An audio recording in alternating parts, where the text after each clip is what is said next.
Pernahkah kalian mengalami hari yang terasa baik-baik saja, sampai tiba-tiba ada hal kecil yang membuat emosi kalian meledak?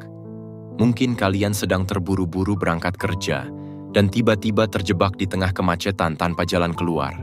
Atau saat sedang berbincang dengan teman, tiba-tiba ada komentar yang terasa menusuk hati, meskipun mungkin maksudnya tidak demikian. Dalam sekejap, perasaan marah atau tersinggung muncul, dan kita pun seringkali bereaksi tanpa berpikir panjang. Menariknya, situasi seperti ini sangat umum terjadi dalam kehidupan sehari-hari. Tapi, tahukah kalian bahwa sebenarnya kita bisa belajar untuk merespon hal-hal seperti ini dengan lebih tenang? Dalam video ini, kita akan membahas bagaimana emosi bekerja di otak kita, mengapa kita sering bereaksi secara otomatis, dan yang terpenting, bagaimana kita bisa belajar mengelola emosi agar tidak mudah marah atau tersinggung. Bersama-sama, kita akan mengeksplorasi beberapa cara praktis untuk lebih memahami dan mengendalikan emosi.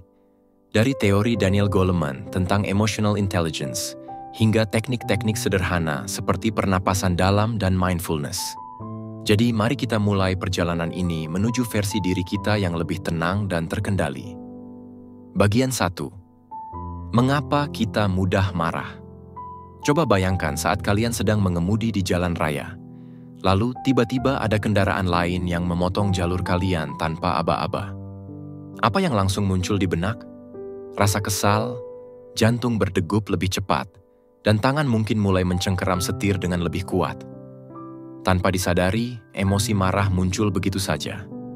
Kemarahan, seperti emosi lainnya, sebenarnya adalah respon alami dari tubuh kita terhadap ancaman atau situasi yang dianggap mengganggu.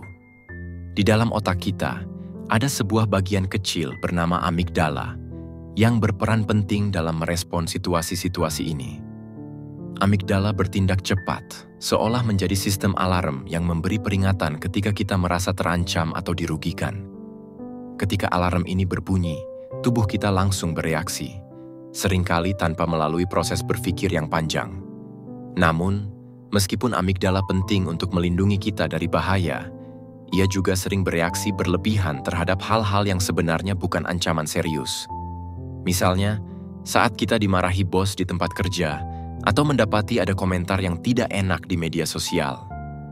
Tanpa kontrol yang baik, emosi ini bisa meledak dan justru membuat situasi semakin buruk. Jadi, wajar kalau kita sering merasa marah atau tersinggung, karena otak kita secara alami dirancang untuk bereaksi demikian. Tapi jangan khawatir, kabar baiknya adalah kita tidak harus selalu mengikuti respon otomatis dari amigdala ini. Dengan pemahaman yang lebih baik tentang bagaimana emosi bekerja di otak, kita bisa belajar untuk mengelolanya dengan lebih baik. Disinilah kecerdasan emosional atau emotional intelligence memainkan peran penting, yang akan kita bahas lebih lanjut di bagian berikutnya. Bagian 2. Emotional Intelligence ala Daniel Goleman. Sekarang mari kita bicara tentang kecerdasan emosional atau Emotional Intelligence, EI. Sebuah konsep yang diperkenalkan oleh psikolog Daniel Goleman. Kamu mungkin pernah mendengar istilah ini, tapi apa sebenarnya yang dimaksud dengan kecerdasan emosional? Goleman mengungkapkan bahwa kecerdasan emosional adalah kemampuan seseorang untuk mengenali, memahami, dan mengelola emosinya sendiri, serta memahami emosi orang lain. Dalam bukunya yang terkenal, Emotional Intelligence, Goleman menekankan bahwa keberhasilan seseorang dalam kehidupan tidak hanya ditentukan oleh EQ, kecerdasan intelektual, tetapi juga oleh EQ, kecerdasan emosional. Jadi bukan hanya tentang seberapa pintar kita secara akademis, tetapi juga tentang bagaimana kita mengelola perasaan kita sehari-hari. Salah satu aspek penting dari kecerdasan emosional adalah kemampuan untuk mengontrol respon amigdala, bagian otak yang kita bahas tadi. Alih-alih bereaksi secara otomatis terhadap emosi negatif seperti marah atau tersinggung, orang dengan kecerdasan emosional yang baik bisa memberi jeda pada diri mereka sendiri. Mereka mampu merasakan emosi yang muncul, mengidentifikasinya, dan kemudian memilih respon yang lebih bijaksana. Inilah yang disebut Goleman sebagai self-regulation, yaitu kemampuan untuk mengendalikan emosi sebelum mereka menguasai diri kita. Sebagai contoh, bayangkan kamu sedang berdebat dengan seseorang.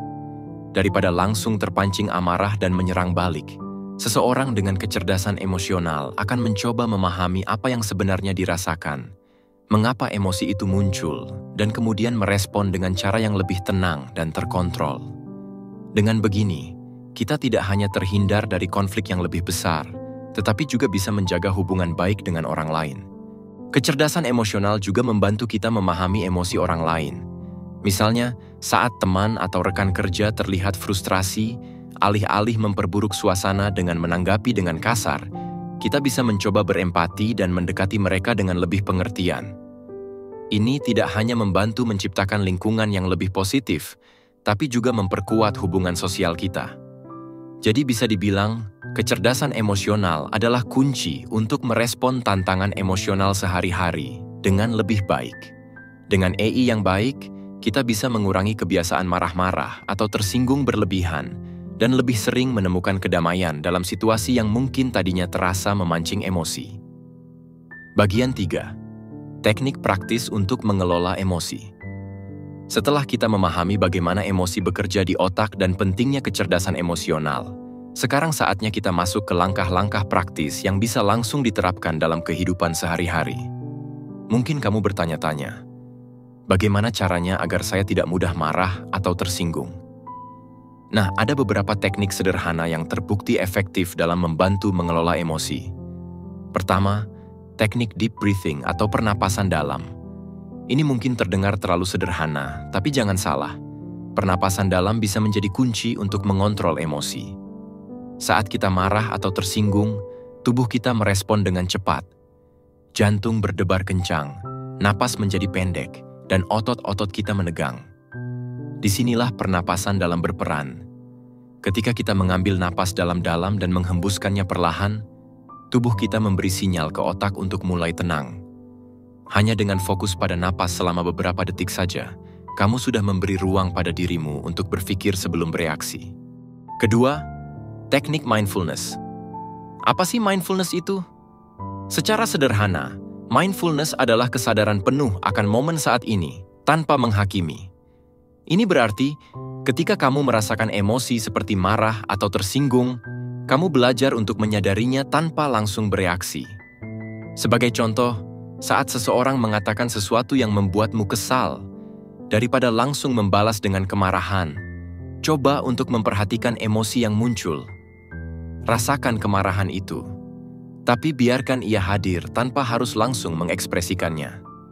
Dengan cara ini, kamu memberi dirimu waktu untuk merespon dengan lebih tenang dan bijaksana. Selanjutnya, ada yang namanya teknik labeling, yaitu memberi nama pada emosi yang sedang kamu rasakan. Saat kita bisa memberi label pada emosi, seperti, "Oh, saya sedang marah," atau "Ini perasaan tersinggung," kita sebenarnya sedang memberi jarak antara diri kita dan emosi tersebut. Hanya dengan mengidentifikasi emosi, kita bisa mulai menguranginya. Ini bukan berarti kita menekan emosi, tapi justru memahami bahwa emosi hanyalah bagian dari pengalaman kita dan tidak perlu selalu menguasai tindakan kita. Teknik ketiga yang bisa kamu coba adalah grounding. Ketika emosi negatif muncul, seringkali pikiran kita langsung berlarian ke berbagai arah. Misalnya, saat seseorang membuat kita marah, kita mulai memikirkan hal-hal buruk lain yang pernah mereka lakukan di masa lalu, yang membuat emosi kita semakin memuncak. Grounding adalah cara untuk membawa pikiran kita kembali ke momen saat ini. Kamu bisa melakukannya dengan cara sederhana seperti merasakan telapak kakimu menyentuh lantai, atau merasakan tekstur benda yang sedang kamu pegang. Ini membantu otak kita kembali fokus dan tidak terjebak dalam lingkaran emosi negatif. Dengan latihan dan kesadaran, kita bisa mengembangkan kemampuan untuk mengelola emosi ini. Emosi adalah bagian alami dari diri kita, tapi kita selalu punya pilihan bagaimana meresponnya. Teknik-teknik ini adalah langkah awal untuk membangun kontrol diri yang lebih baik, sehingga kita bisa menghadapi berbagai situasi dengan lebih tenang dan penuh kesadaran. Bagian 4. Mengenali pemicu emosi. Selanjutnya, mari kita bicara tentang pemicu emosi. Setiap orang pasti punya tombol tertentu yang, jika ditekan, bisa langsung memicu kemarahan atau rasa tersinggung. Mungkin kamu tidak sadar, Tapi ada pola tertentu dalam cara kita merespon situasi yang membuat emosi kita melonjak. Itulah yang disebut sebagai pemicu emosi, dan mengenali pemicu ini adalah langkah penting untuk mengelola emosi dengan lebih baik. Misalnya, ada orang yang mudah marah ketika merasa diabaikan atau tidak dihargai. Mungkin kamu pernah merasakan frustrasi ketika berpendapat dalam sebuah rapat, tapi orang lain tidak memperhatikan atau tidak menganggap serius apa yang kamu katakan. Dalam situasi seperti ini, amarah bisa muncul karena kamu merasa direndahkan atau tidak dianggap penting. Pemicu seperti ini seringkali terkait dengan pengalaman masa lalu atau nilai-nilai pribadi yang kita pegang teguh. Di sisi lain, ada juga yang mudah tersinggung ketika mendengar kritik, bahkan ketika kritik tersebut diberikan dengan maksud baik. Ini mungkin karena kritik memicu rasa tidak percaya diri atau ketakutan akan kegagalan yang sudah lama tertanam. Apapun pemicunya, yang terpenting adalah kita mulai belajar mengenali pola tersebut. Bagaimana caranya? Coba perhatikan kembali momen-momen ketika kamu merasa marah atau tersinggung. Apakah ada situasi tertentu yang seringkali menimbulkan reaksi emosional tersebut? Apakah itu terjadi saat kamu merasa tidak dihargai, saat ada yang mengkritik, atau mungkin saat kamu merasa diabaikan? Semakin sering kamu menganalisis apa yang memicu emosimu, semakin mudah bagi kamu untuk menyadarinya sebelum meledak. Selain mengenali pemicumu sendiri, penting juga untuk belajar mengenali pemicu emosi orang lain. Misalnya, dalam hubungan interpersonal, jika kamu tahu bahwa pasangan atau temanmu mudah tersinggung jika dibandingkan dengan orang lain, kamu bisa lebih berhati-hati dalam memilih kata-kata atau topik pembicaraan. Dengan saling mengenal pemicu masing-masing, kita bisa menciptakan lingkungan yang lebih sehat dan penuh pengertian. Setelah kita tahu apa saja pemicu emosional kita, langkah berikutnya adalah bersiap menghadapi situasi tersebut. Bayangkan kamu sedang dalam perjalanan ke tempat kerja, dan kamu tahu bahwa lalu lintas yang padat cenderung membuatmu marah. Sebelum kemarahan itu muncul, kamu bisa mulai mengambil langkah-langkah pencegahan seperti mendengarkan musik yang menenangkan atau melakukan teknik pernapasan dalam. Dengan begitu, kamu sudah siap menghadapi situasi yang biasanya memicu emosi sebelum mereka menguasai dirimu. Ingat, mengenali pemicu emosi adalah kunci penting untuk merespon dengan lebih baik. Ini bukan soal menekan emosi, tetapi soal menjadi lebih sadar akan apa yang membuat kita bereaksi. Semakin kita mengenali diri sendiri, semakin kita bisa memilih respon yang lebih tenang dan bijaksana dalam menghadapi situasi yang menantang. Bagian 5. Kesimpulan dan motivasi untuk lebih sadar mengelola emosi. Pada akhirnya, mengelola emosi bukanlah tentang menghindari rasa marah atau tersinggung sepenuhnya.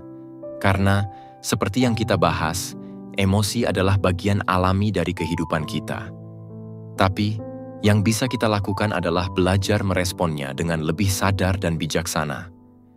Kita sudah memahami bagaimana otak bekerja, terutama peran amigdala dalam memicu reaksi cepat, serta bagaimana kecerdasan emosional dapat membantu kita mengendalikan reaksi tersebut.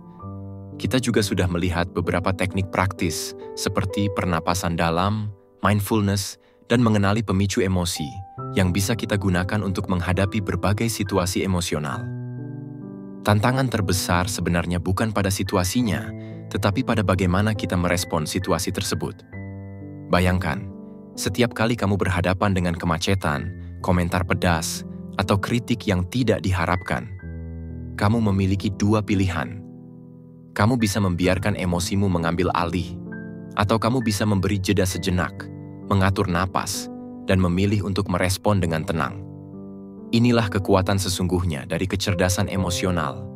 Kekuatan untuk tidak dikendalikan oleh emosi, melainkan untuk mengendalikan bagaimana kita merespon emosi tersebut. Mulai sekarang, setiap kali kamu merasakan kemarahan atau rasa tersinggung mulai muncul, coba ingat teknik-teknik yang sudah kita bahas.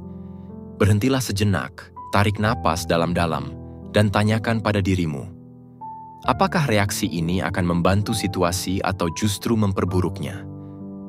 Dengan latihan, kamu akan semakin mahir dalam mengelola emosi, dan lama-kelamaan, kamu akan merasakan bahwa hidupmu menjadi lebih damai, lebih seimbang, dan hubunganmu dengan orang lain juga lebih harmonis. Ingat, Ini adalah proses yang membutuhkan waktu dan kesabaran. Tapi percayalah, setiap langkah kecil yang kamu ambil untuk lebih sadar dalam merespon emosi akan membawa perubahan besar dalam kehidupanmu. Kamu akan merasa lebih berdaya atas dirimu sendiri, lebih damai, dan lebih terkendali di tengah berbagai tantangan hidup. Jadi, ayo mulai sekarang, kita lebih sadar terhadap emosi kita. Jangan ragu untuk mencoba teknik-teknik yang sudah kita bahas dan lihat bagaimana perubahan ini membuat hidupmu lebih tenang. Kalau kamu punya pengalaman atau cerita seputar bagaimana kamu mengelola emosi, bagikan di kolom komentar ya. Aku sangat tertarik untuk mendengar kisah kalian. Dan jangan lupa untuk terus berlatih agar kita semua bisa menjadi versi terbaik dari diri kita. Terima kasih sudah menyaksikan sampai akhir. Jangan lupa untuk like, share, dan subscribe, biar kamu nggak ketinggalan tips-tips praktis dan inspiratif lainnya. Tetap tenang, tetap sadar, dan sampai jumpa di video berikutnya.